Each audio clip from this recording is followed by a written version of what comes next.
Mwenyekiti wa kamati ya michezo katika bunge la kitaifa Dan Wanyama anahoji kuwa kamati hiyo inahitaji fedha zaidi ili kuona kwamba katika ushirikiano na wizara ya michezo talanta nyingi zinaweza kukuzwa mashinani.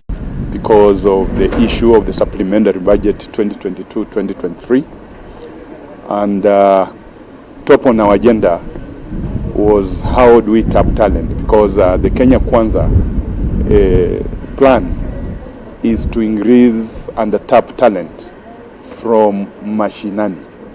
And what I want to confirm here now is that as a ministry and as a chairman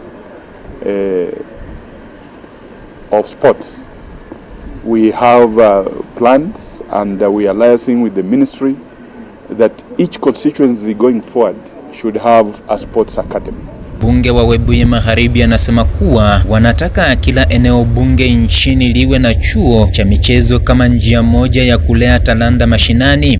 Why we want to go the route of having sports academies in all constituencies is that we have actually had an advantage and ride on athletics only when it comes to these international competitions. Mention World Championship, the Olympics. We have only been participating quite well and having medals from athletics only. But when we create these sports academies in every constituency, we will tap in so many disciplines so that we do not over-rely on athletics only for medals during the international championships. Alifichua kuanzishwa kwa hazina ya talanta hela katika kila eneo bunge nchini. And therefore, this country is now focused, the ministry is focused, the president is focused, and that is why it has come up with what we call now Talanta Hela. This Talanta Hela is going to start all the sporting activities in the constituencies, actually starting from the wards. And therefore, this is what is going to help this country to nurture more talent and actually make young people to make money out of their talents. And therefore, it is important for Kenyans to know that even to eradicate the madness of drugs, it is only sports that is going to help this country get there. And I've mentioned to the budget committee that we need those funds because it will really cure a lot of things, even insecurity. Masuala ya utamaduni pia yalipewa kipaumbele katika mapendekezo ya kamati ya michezo katika bunge la kitaifa. Like the Ushanga, Kiondos and so on. We have put them under the Ushanga initiative, whereby now women are going to be actually empowered economically to see into it that they earn their living out of those traditional outfits that we need to showcase even beyond the boundaries. And actually there is an arrangement that we can have our women to go and showcase.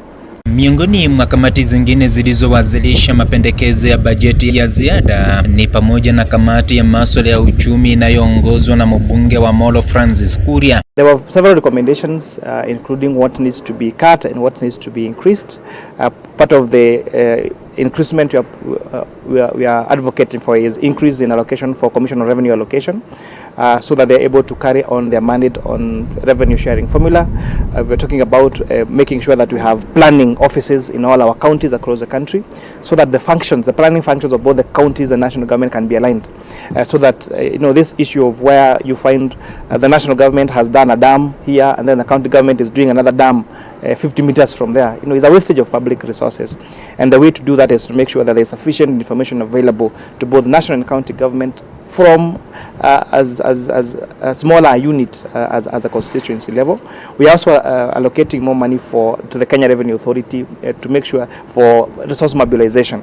And when the country was struggling during the transition, this withdrawal of money was made in total contravention of Article 223 of the Constitution. Kamati ya uchumi inapendekeza kampuni ya Kenya Airways kutopewa bajeti ya ziada ya shilingi bilioni 20 yalivyokuwa mapendekezo ya washikadau wa kampuni hiyo. And some would not even bother to regularize it, because Article 223 says that you have to come to Parliament to seek approval 2 months after the withdrawal. But the documents that we'll be able to see shows that this approval was sought by some form of a small mere letter sent on the 31st of January. 4 months after the withdrawal of man was made, 2 months after the lapse of the constitutional requirement for seeking of Parliament approval. And you're saying that the officers who approved this must be brought to account. If we have to continue pumping money into this to make it the pride of Africa but the cry of Kenyans, then let it not be the pride of Africa, the plight of the cry of Kenyans. Because that is money that you should have been sent for drought intervention, for many other purposes. But we keep pumping money into this airline. As the president likes to say, if you're in a hole, don't stop digging the hole further. Yeah. So Kenya Airways, we cannot continue to be allocating these funds to it. We really need to make a decision. Haya yanajiri wakati serikali ya Rais William Ruto inafanyia mageuzi bajeti ya mwaka 2022 mwaka 2023 kabla ya mwezi Juni mwaka huu. Emmanuel Kilongi, Runinga ya Magharibi, Nairobi.